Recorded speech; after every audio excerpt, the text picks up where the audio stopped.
Dear friends, welcome back to the channel. In today's video, we are going to look at the JavaScript vulnerability in DVWA at a low security level. This lab is very interesting because it shows a very common mistake developers make, trusting client-side JavaScript for security.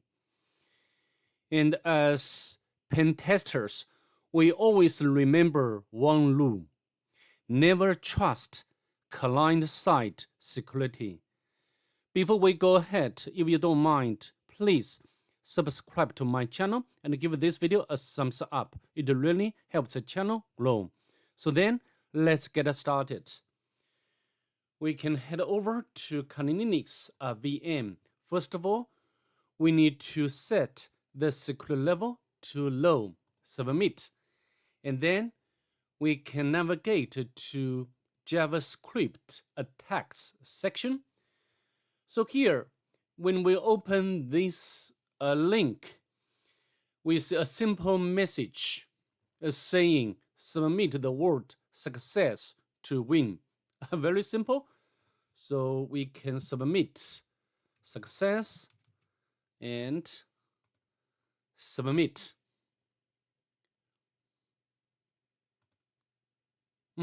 So naturally, we type success and submit, but we get the error, invalid token. So it's obvious something else is happening behind the scenes. And our job is to find out. So how to find out such things under the hood? We need to take advantage of proxy tool, such as Burp. So let me enable the proxy, and then we can launch Burp.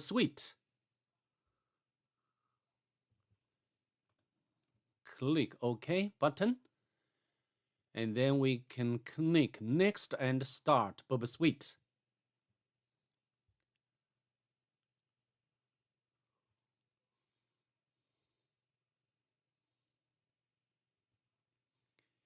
Make the window larger, and then we can navigate at the top. We can navigate to proxy tab and then enable intercept option.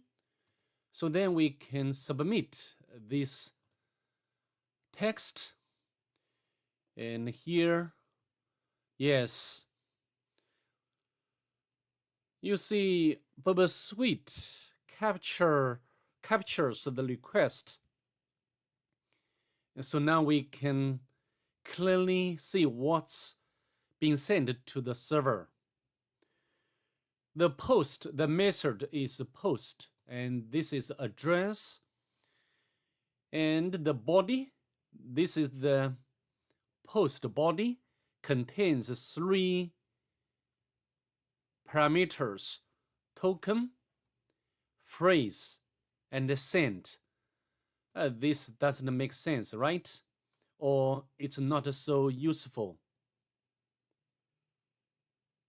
Okay, so I think the most interesting part here is the token.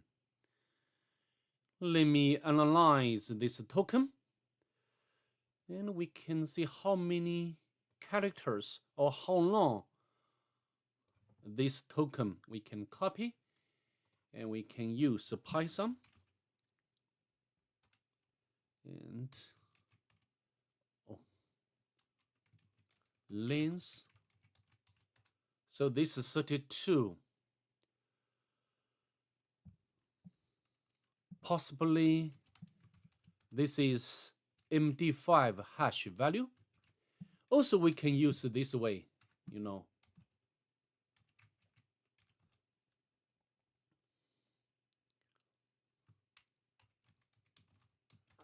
we can use this command to get its length.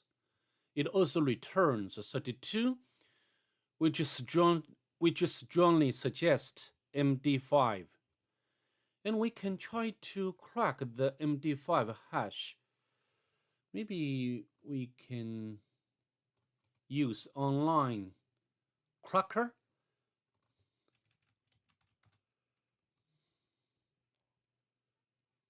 Crack station.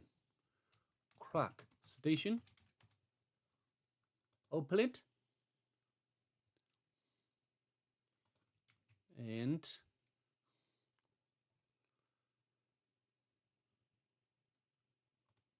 of course, I'm not a robot. Crack hashes, but not found.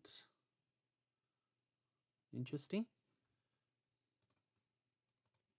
So maybe can I use John Reaper?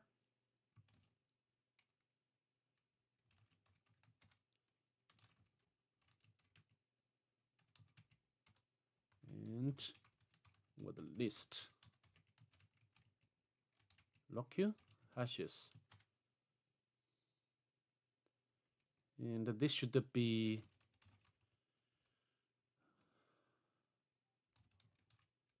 formats, define, and we can specify format raw MD5. But so possibly this with the list, locu with the list doesn't contain the original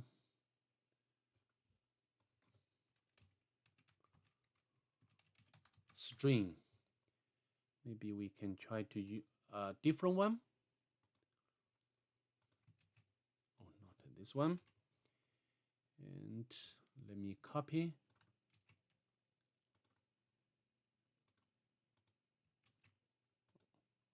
Decrypt. Yes, this time we got this clear text or plain text. All right, so let me go back and paste on my notebook. And we can confirm this by, this one, MD5 sum. And so, yes, it matched the token. So I think because we know how the token is generated, possibly we can try to generate the MD5 value for success. Okay, echo success MD5 sum, and this is the value. Or maybe we can run it. No, not this way. Okay. Anyhow, we can try to,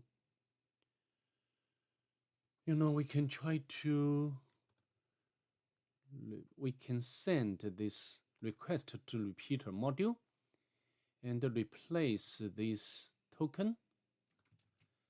And of course, we can change the phrase to success and send it. And scroll down.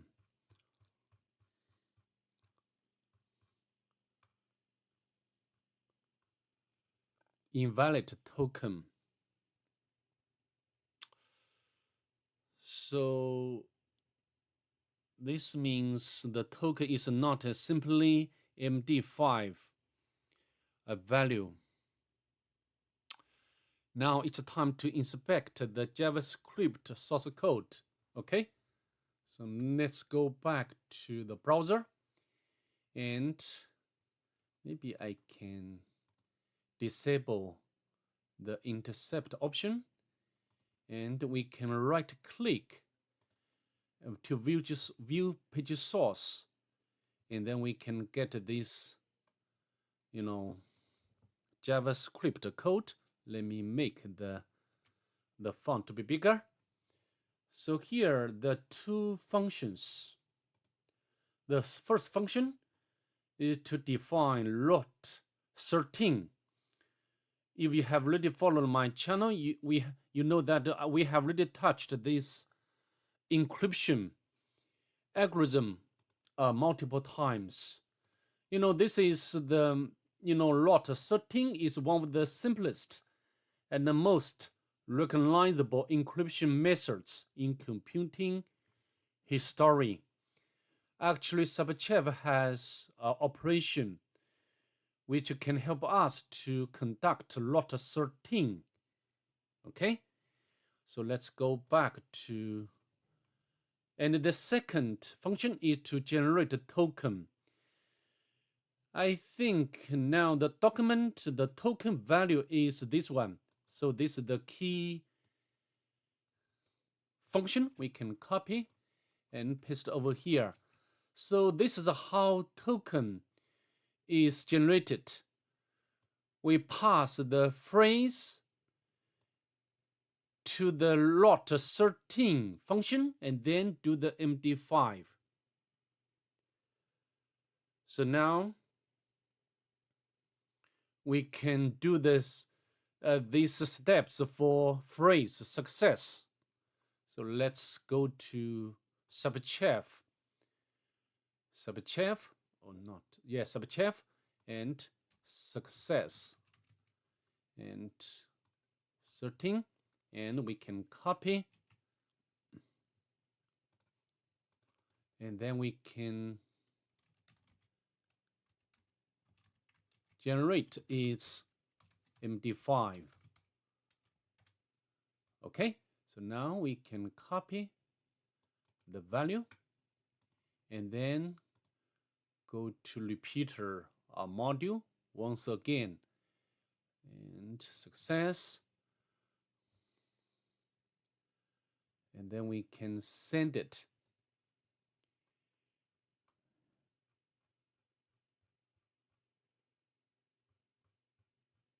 Scroll down.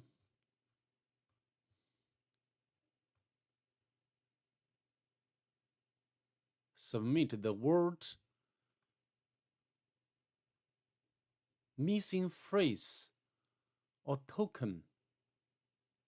Oh, sorry, I forgot this one. And then send it one more time.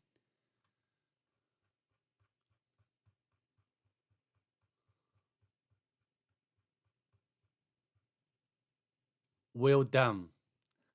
Well done. Okay, sweet. So now, why we get this level down? Because by analyzing JavaScript code, which is implemented in client side, and then we can try to take the same approach to generate a token. Okay, and then eventually, we can get the level down, well down. Okay, so this is how we exploited the vulnerability of JavaScript code. So why this is vulnerable? Because the first reason, the token is generated entirely in JavaScript, not in the server. Okay, and secondly, JavaScript code runs on the client side. Yes, this one, client side. And the third reason, even pen tester or attackers can read the entire JavaScript code, and then attackers can reproduce the algorithm. Okay, so this is the classic example of security through obscurity, which is not real security. All right, so that's for the DVWA JavaScript at low security level. In the next video, we'll look at medium level where things get more interesting. If you found this video helpful, do not forget to like, subscribe, and see you in the next video.